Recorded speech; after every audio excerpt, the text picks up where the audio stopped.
안녕하세요 여러분. 오늘의 흥미로운 영상 내용은 도널드 트럼프 주니어가 MAJ 월드의 왕세자가 된 사연, 그리고 헨리 가족을 만나보세요. 부자라고 생각하지 않는 6자릿수의 소득자에 관한 것입니다. 우선 좋아요 버튼을 누르고 채널 구독 및 알림 설정도 잊지 마세요. 여러분의 관심과 지지가 저희에게 큰 힘이 됩니다. 첫 영상은 월스트리트 저널에서 발표된 흥미로운 기사를 소개해드리겠습니다.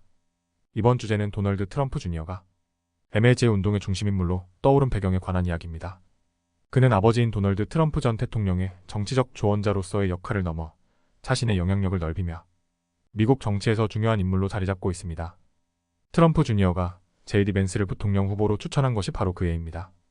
두 사람은 정치적으로 파트너십을 맺고 현재 트럼프 재임 2기를 준비하는 과정에서 행정부에 부적합한 인물들을 배제하는 데 집중하고 있습니다.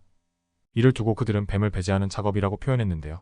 이는 트럼프 행정부의 첫 임기에서 겪었던 내부 갈등과 충돌을 재현하지 않기 위한 노력입니다.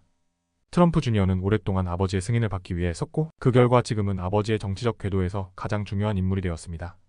그는 단순히 아버지의 아들이 아닌 MAJ 운동의 핵심 인물로서 공화당 내부에서의 입지를 다지고 있습니다. 그의 주된 역할은 트럼프 행정부의 정책을 방해할 수 있는 인물들을 차단하고 새로운 인재들을 발굴하는 것입니다. 그는 이를 통해 공화당을 더 미국 우선 운동에 맞춘 방향으로 이끌고 있습니다. JD 벤스와 트럼프 주니어는 정치적 이념이 매우 비슷한데요. 특히 전통적인 공화당의 관리층과 관료적 방식을 몰아내려는 목표를 공유하고 있습니다. 두 사람은 외교 정책과 무역 정책에서도 같은 입장을 취하고, 이는 그들을 더욱 단단히 연결해주는 요인입니다. 트럼프 주니어는 벤스를 부통령 후보로 지명하면서 그가 진정으로 싸울 용기를 가진 인물이라고 높이 평가했습니다. 흥미로운 점은 트럼프 주니어가 아버지의 첫 임기 때는 상대적으로 뒤에서 활동했지만 현재는 그의 정치적 역할이 매우 커졌다는 것입니다. 이는 그의 여동생인 이방카 트럼프가 정치에서 물러나고 공직에 대한 관심을 보이지 않으면서 더욱 두드러지게 나타났습니다. 트럼프 주니어는 자신을 공직에 출마할 계획이 없다고 밝혔지만 그는 외부에서 GOP 공화당의 미래를 형성하는 데 집중하고 있습니다. 트럼프 주니어는 자신의 팟캐스트와 출판물로도 큰 인기를 얻고 있습니다. 그는 보수층을 타겟으로 한 여러 사업에 투자하며 애국적 경제라는 개념을 강조하고 있습니다. 이는 우파적 견해를 지지하는 사람들을 위한 경제적 대안을 제공하겠다는 목표인데요. 트럼프 주니어는 이를 통해 자신이 정치에서 금전적 이익을 추구하는 것이 아니라고 강조하고 있습니다. 결론적으로 도널드 트럼프 주니어는 단순히 트럼프 가문의 일원으로서가 아닌 공화당 내에서 매우 중요한 정치적 인물로 성장했습니다. 그는 아버지의 승계자이자 MAJ 운동의 미래를 이끌어가는 핵심 인물로 자리 잡았으며 앞으로의 정치 행보에서 중요한 역할을 할 것으로 보입니다. 다음 영상은 월스트리트 저널의 흥미로운 기사를 바탕으로 현대 고소득층 중에서도 부자로 느끼지 못하는 헨리 H. 나라의 가정을 소개해드리려고 합니다. 헨리란 고소득자이지만 아직 부자가 아니라고 느끼는 사람들을 가리킵니다. 오늘 함께 알아볼 주인공은 에이프릴 리틀과 그녀의 가족입니다. 월스트리트 저널의 기사에서 영감을 받아 그들의 재정적 고민과 현실적인 생활을 살펴보겠습니다. 에이프릴 리틀은 뉴욕 로체스터에서 인사부 임원으로 일하다가 커리어 코치로 전향해 $300,000의 연봉을 받는 사람입니다. 하지만 그녀는 아직도 재정적인 스트레스에서 벗어나지 못했다고 합니다. 처음에는 그 정도의 연봉이라면 재정적 여유가 있을 것이라고 생각했지만 집을 소유하지 못한 현실과 높은 생활비 때문에 그녀는 아직 부자가 아니라고 느낍니다. 리틀의 가정은 교육비와 양육비가 너무 많이 들기 때문에 그녀와 남편은 세 자녀를 홈스쿨링하기로 결정했습니다. 그들은 사립학교에 자녀를 보내는 대신 가정에서 직접 교육을 하는 것이 더 나은 선택이라고 판단했죠. 이러한 선택은 현대의 많은 고소득자들이 직면한 고민 중 하나입니다. 최근의 인구조사 데이터에 따르면 미국 가구의 약 14.4%가 연간 $200,000 이상의 수입을 올리고 있습니다.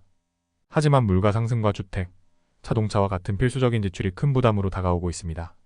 예를 들어 15년 전에는 평균 주택 가격이 약 $220,000였으나 지금은 $412,200로 상승했습니다. 또한 신차의 평균 가격도 $48,000까지 올라갔습니다. 이는 헨리들이 고수익을 올리지만 실질적으로 그 돈의 가치가 줄어들고 있다는 것을 의미합니다. 헨리들이 부자처럼 보일 수 있지만 그들 또한 재정적인 압박을 느낍니다. 예를 들어 모니크 소라는 금융 컨설턴트는 그녀와 남편의 자산이 7자리 중반에 이르지만 여전히 부자가 아니라고 느낍니다. 그녀는 아이의 타가비로 연간 $30,000를 지출해야 하기 때문에 여전히 재정적 부담을 느끼고 있습니다. 많은 고소득자들이 직장에서의 성공을 위해 학자금 대출을 받아가며 커리어를 쌓았지만 막상 그들이 원하는 삶을 살기 위해서는 더 많은 돈이 필요하다는 것을 깨닫게 됩니다. 이는 헨리들이 끊임없이 더 많은 돈을 벌고 있지만 그만큼 지출도 늘어나는 상황을 설명해줍니다.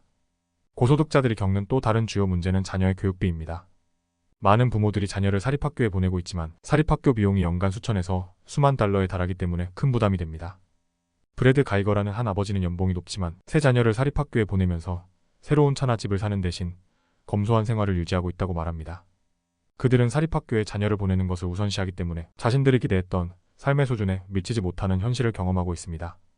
이 기사를 통해 헨리들이 얼마나 큰 재정적 압박을 느끼고 있는지 알 수 있습니다. 고소득자일지라도 물가 상승과 생활비 증가로 인해 더 많은 돈을 필요로 하는 시대가 되었습니다. 이는 단지 고소득자들만의 문제가 아니라 현대 사회의 많은 사람들이 공감할 수 있는 현실적인 문제입니다. 오늘은 여기까지입니다. 다음 영상에서 더 유익하고 흥미로운 내용으로 찾아뵙겠습니다. 이 영상은 투자 의견이 아닙니다. 매우 고맙습니다.